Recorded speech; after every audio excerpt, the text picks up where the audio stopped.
Adab Muhammed bin Abdullah el-Hani. Sükûtu tercih etmek. Sükûttan istifade etmektir. Hakikat talibi zaruret olmaksızın konuşmamalıdır. Arkadaşı veya tanımadığı bir kimse ona bir şey sorduğu zaman kifayet miktarı cevap verir. Dilin afetleri çoktur. Gıybet, kardeşinin arkasından o duyduğu zaman hoşuna gitmeyecek şeyler söylemek. Nemime, iki kişi arasında laf getirip götürmek. Hemz, fesat çıkaracak söz söylemek. Lemz, ayıplamak, gözüyle kaşıyla işaret edip birbirinin aleyhinde fısıldamak. Kizb, yalan söylemek. İstihza, insanları alaya almak, eğlence konusu yapmak. Dinin bazı hükümlerini yalanlamak, bazı kimseleri medihle ileri gitmek, güzel konuşmak suretiyle arkadaşlarına sitem ederek onların arasında kendini gösterme arzusu ve bunun temini dilin afetlerindendir. Vehb İbn-i Münebbih der ki, hikmet ehilleri, hikmetin başının sükût olduğunda ittifak etmişlerdir.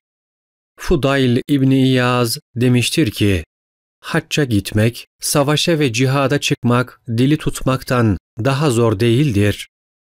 Lokman aleyhisselam oğluna, eğer söz gümüşse sükût altındır demiştir. Abdullah İbni Mübarek bunun manasını şöyle izah etmiştir. Allah'a itaat yolunda söz söylemek gümüş ise masiyetten sakınmak için sükût etmek altındır. Bilinmelidir ki masiyetten sakınmak bütün ibadetlerden eftaldir. Bu manada büyükler, ey insan dilini tut ki seni sokmasın. Çünkü sahip olmazsan o bir yılandır. Kabirlerinde dilinden ölen nice insanlar vardır. Nice kahramanlar onun karşısına çıkmaktan korkarlar demişlerdir. Susmak selamettir. Asıl olan da budur. Yoksa insan düşünmeden söylediği bir sözden her zaman pişmanlık duyabilir. İnsan bir konu üzerinde konuşmaya mecbur edilirse şeriatın emir ve yasaklarını dikkate alarak konuşmalıdır. Yerine göre sükût etmek Allah adamlarının özelliklerindendir. Yerine göre konuşmak nasıl bir fazilet ise hataya düşmemek için sükût etmek de aynı şekilde bir fazilettir. Yeri geldiği zaman gerçeği meydana koymak en şerefli hasletlerden birisidir. Bir münkere mani olmak için ister kendisinden çekinilen, ister bir iyiliği umulan kimseye hakkı söylemek için konuşmak bir güzel haslettir. İbn Abbas radıyallahu anhuma dilini tutarak, ya hayır söyleyerek hayra nail ol yahut şerri söylemekten sakın selamet bul demiştir. Dili muhafaza etmek her yerde ve her zaman en mühim işlerdendir. Çünkü dil kalpte bulunanların tercümanıdır.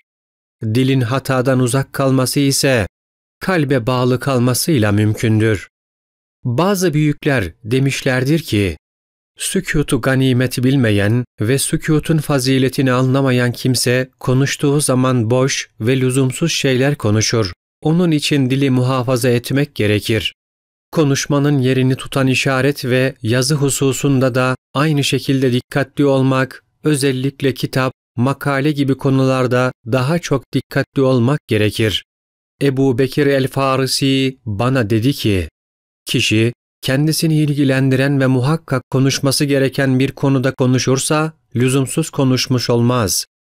Eğer kendisini ilgilendirmeyen bir mevzuda konuşursa boş konuşmuş olur. Bu durumda sükûta riayet etmemiştir. Zunnuni Mısri Hazretlerine, kendisine en fazla sahip olan kimdir diye sordular. Cevap olarak, diline en fazla sahip olandır buyurdular. İbn Mes'ud radıyallahu anh der ki, dilden daha fazla hapsedilmeye layık hiçbir şey yoktur. Büyükler, dil yırtıcı hayvan gibidir. Eğer ona sahip olmazsan senin ebedi düşmanın olur dediler. Mürit her bir nefesini her şeyden kıymetli bilmelidir. Çünkü her bir nefesini nereye kullandığından sorumlu olacaktır.